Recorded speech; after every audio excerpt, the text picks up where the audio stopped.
ایوانوں سے منظور کروایا گیا اور بعد میں صدر پاکستان کی طرف سے جو ہے اعتراضات اس پر 8 اعتراضات کر کے اس کو جو ہے ریجیکٹ کر دیا گیا. تو وہ بھی جو ہے کس طریقے سے جو ہے وہ اس پر اعتراضات گناہ ہیں کہ ہم سے تو فراڈ ہوا ہے, دھوکہ ہوا ہے.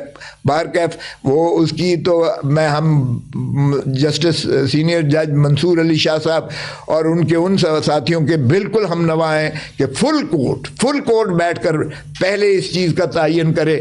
26ویں ترمیم یہ زیر وہ چیلنج کی ہوئی ہے اور 26ویں ترمیم کا فیصلہ کریں کہ کیا یہ آئین کی گرانڈ نارم روح آئین کی جو ہے مجروح کرتی ہے, اس سے متصادم ہے, اور کیا یہ ایک ستون کو جو ہے ایک ستون کو ٹرائکوٹومی آف پاور ہے, 3 پلرز ہیں, ایک ستون کو منہدم کر دیا گیا ہے.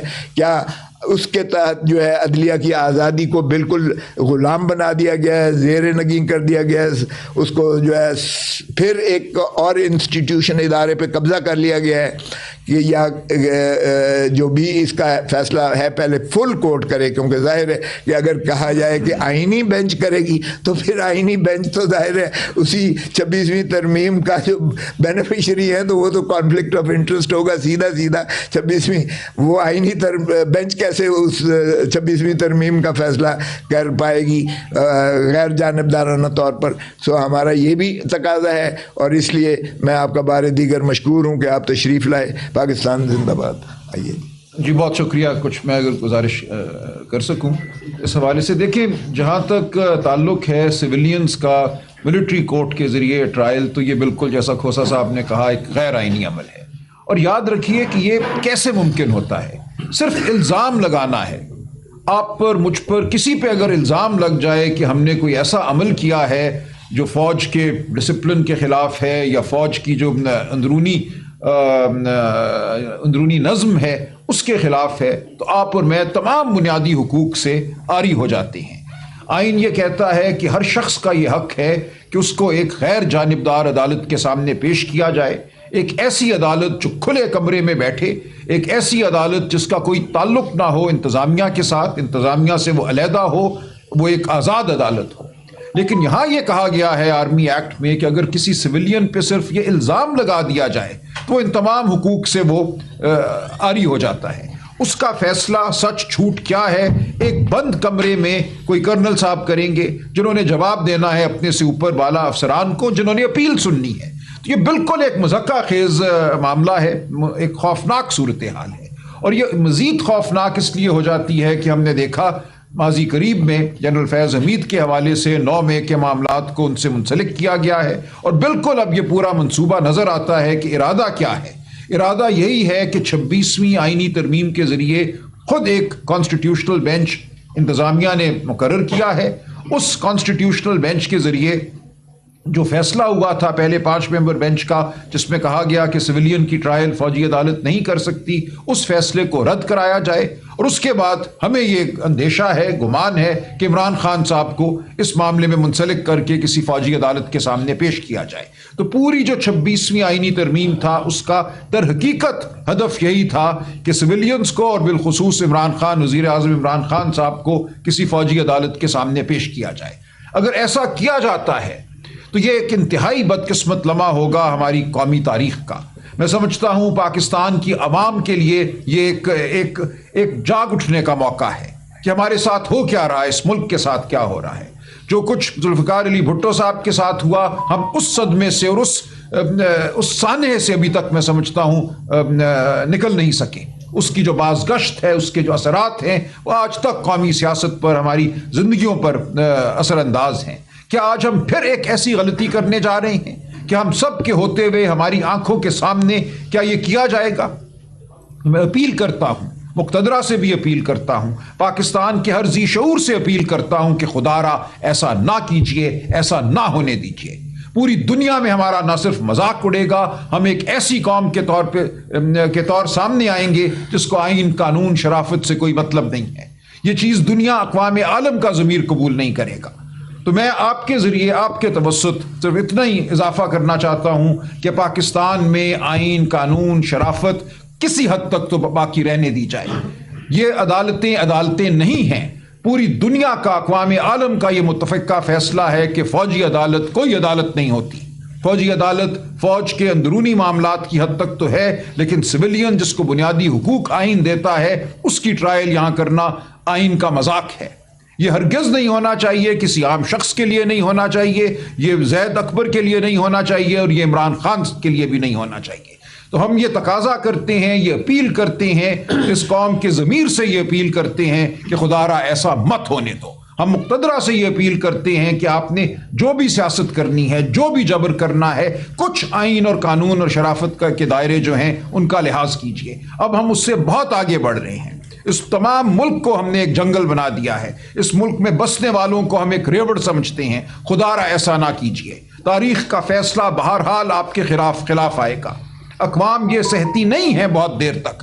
اس کی گواہی پوری انسانی تاریخ دیتی ہے. آپ اس ملک کو تتر بتر ہونے سے بچائیے، یہ مت کیجئے. پی ٹی آئی اس وقت ملک کی ایک مرکزی جماعت ہے. پی ٹی آئی ایسی جماعت ہے جو نہ مذہبی منافرت پر کھڑی ہے، جو نہ نسلی تفاوت پر کھڑی ہے. یہ بالکل ایک وسطی جماعت ہے جو پاکستان کے ساتھ جڑی ہوئی ہے، پاکستان کی وفادار جماعت ہے. یہ چاہتی ہے کہ تمام اکائیوں کو اکٹھا رکھا جائے. یہ چاہتی ہے ملک میں منافرت نہ ہو، مذہبی منافرت نہ ہو، نسلی منافرت نہ ہو.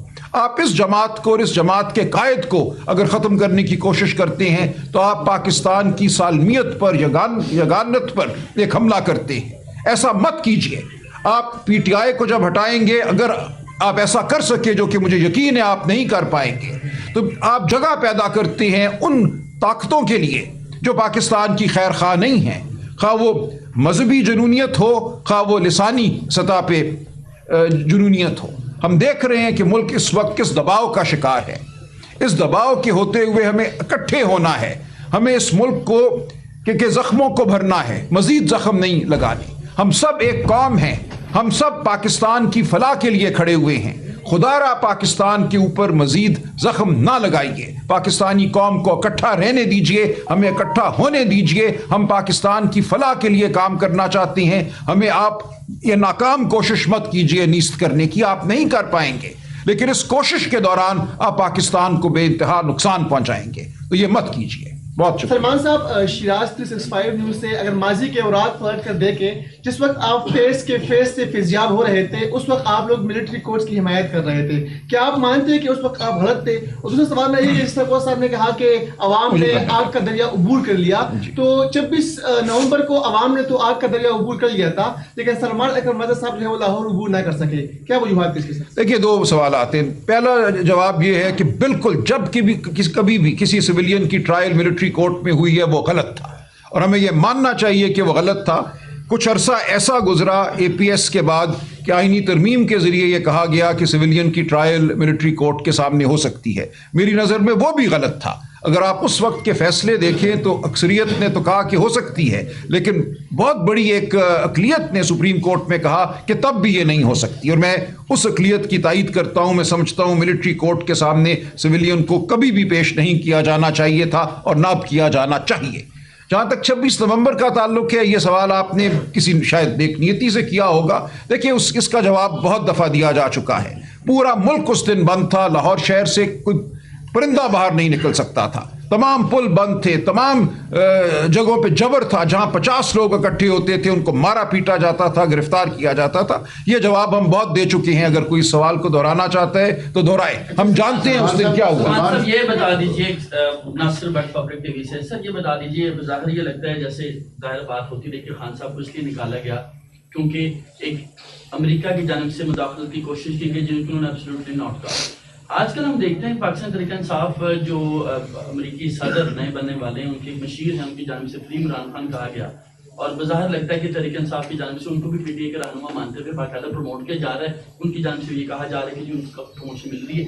کیسے دیکھتے ہیں آپ؟ سمجھتے ہیں کہ یہ پاکستان کے اندرونی معاملات میں مداخلت ہے ایک ایسے شخص کی جانب سے جو کہ امریکی انتظامیہ کا ایک اہم حصہ بن چکے ہیں؟ دیکھیں، اس میں دو پہلو ہیں اس کے. جہاں تعلق ہو بنیادی انسانی حقوق کا، یہ اب مسلمہ قانون ہے. اقوام متحدہ کو اگر آپ دیکھیں، ان کی جو ٹریٹیز ہیں، جو ان کی کنونشنز ہیں، انٹرنیشنل کورٹ آف جسٹس کو آپ دیکھیں، تو یہ ایک مسلم اب بین الاقوامی ایک فیصلہ ہے کہ بنیادی حقوق کا تحفظ ہر ایک کا فرض ہے. کوئی مملکت کوئی ملک یہ نہیں کہہ سکتا کہ ہم اپنے ملک کے اندر بنیادی حقوق کو پامال کریں گے، باقی تمام دنیا خاموش کھڑی رہے۔ یہ جب بوسنیا میں ہوا تو ہم سب نے احتجاج کیا کہ بنیادی حقوق کو آپ پامال نہیں کر سکتے، اور ہم نے تقاضا کیا کہ یہاں جا کے روکا جائے بنیادی حقوق کی پامالی کو۔